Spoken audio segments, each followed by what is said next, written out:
An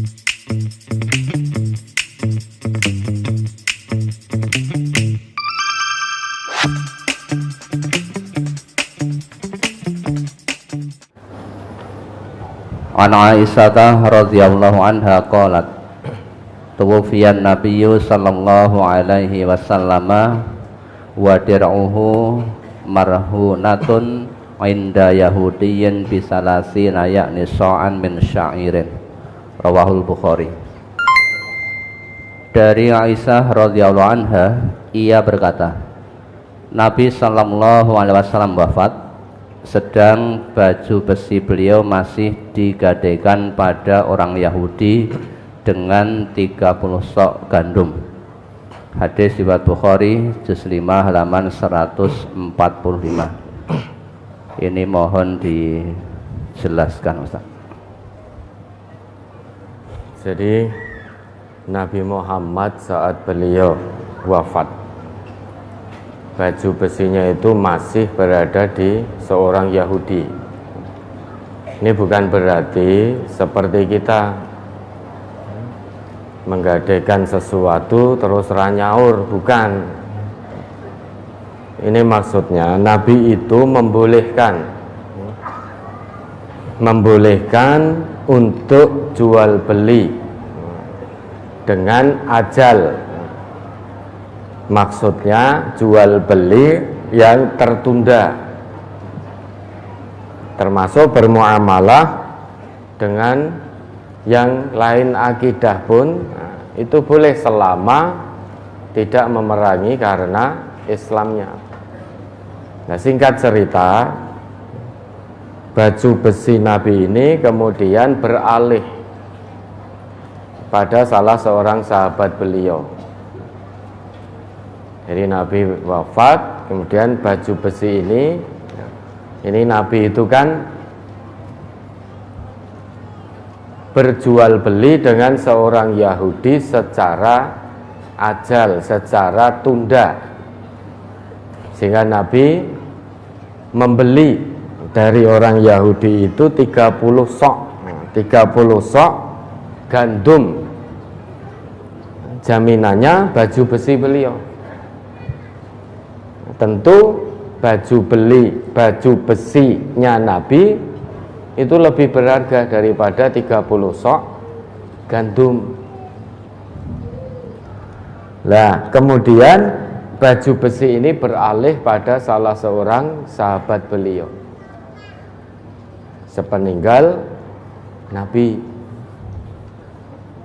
Jadi ini mungkin dalam benak kita, oh ini berarti Nabi belum menebus baju besinya, bukan seperti kita.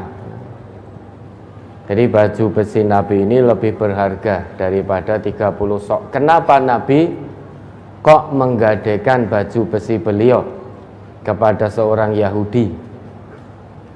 Kenapa tidak kepada para sahabat beliau?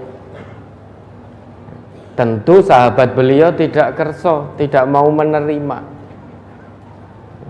Tidak mungkin sahabat Nabi kok mau menerima barang gadaian dari Nabi, itu jelas tidak mungkin. Karena tidak mungkin, dan Nabi pun tidak mudah-mudah menerima pemberian dari sahabat. Padahal sahabat itu berlomba untuk memberikan sesuatu kepada Nabi. Namun Nabi tidak kerso memberatkan para sahabat-sahabat beliau. Jika Nabi menggunakan atau membeli atau menggadaikan baju besi kepada para sahabat, sahabat tidak akan mungkin menerima. Dan Nabi tidak kerso memberatkan sahabatnya. Maka Nabi bermuamalah dengan seorang Yahudi, dan Yahudinya ini yang tidak memerangi Nabi. Maka beliau mengambil jual beli secara tunda, mendapatkan 30 sok gandum dari Yahudi, dan tentu baju besi beliau lebih berharga daripada 30 sok gandum. Kemudian baju besi ini beralih pada salah seorang sahabat beliau. Ya, mudah-mudahan bisa dipahami. Tentu tidak seperti kita, ya. Tidak seperti kita. Nabi kita maksum, terjaga betul, tidak ada celah. Ya, ada lagi. Berikutnya masih di halaman 10, hadis yang di tengah. An Amr bin al-Harits qala ma taraka Rasulullah sallallahu alaihi wasallam dinaran wala dirhaman wala abdan wala amatan illa baglatahul bayda allati kanat yarkabuha wa silahahu wa ardan ja'alaha libnis sabili shadaqah. Dari Amr bin al-Harits, ia berkata, Rasulullah sallallahu alaihi wasallam ketika wafat, beliau tidak meninggalkan dinar dan dirham, tidak pula budak laki-laki maupun perempuan, melainkan bigol putih yang biasa beliau naiki dan senjata, serta sebidang tanah yang beliau sedekahkan untuk Ibnu Sabil. Hadis riwayat Bukhari. Apa yang dimaksud dengan bigol putih itu, Ustaz?